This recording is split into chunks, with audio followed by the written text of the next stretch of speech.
ప్రియమైన భక్తులారా, బంగారు మృగాన్ని వెంబడిస్తూ శ్రీరాముడు అడవిలోకి వెళ్లిన తరువాత కొంతసేపటికి హా లక్ష్మణ అని వినిపించిన ఆర్తనాదం పంచవటిలో మారుమోగింది. ఆ స్వరం నిజానికి రాక్షసుడు మారీచుడు మాయ.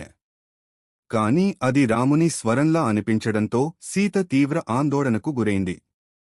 సీత మాటలకు బాధపడ్డ లక్ష్మణుడు అన్నయ్యకు ఎటువంటి ప్రమాదం ఉండదని చెప్పినా సీత అభ్యర్థనతో చివరకు వెళ్లేందుకు సిద్ధమయ్యాడు. వెళ్లే ముందు సీత రక్షణ కోసం ఆశ్రమం చుట్టూ ఒక పవిత్ర రేఖ గీశాడు. అదే లక్ష్మణ రేఖ. ఈ రేఖను దాటి బయటకు రాకండి, మీకు ఎటువంటి ప్రమాదం ఉండదు అని చెప్పి లక్ష్మణుడు వెళ్ళిపోయాడు. ఈ రేఖ రక్షణకు ప్రతీక, ధర్మానికి, విధేయతకు, జాగ్రత్తకు సంకేతం. ఈ ఘట్టం మనకు నేర్పేది: ఆందోళనలో తీసుకునే నిర్ణయాలు ప్రమాదకరం.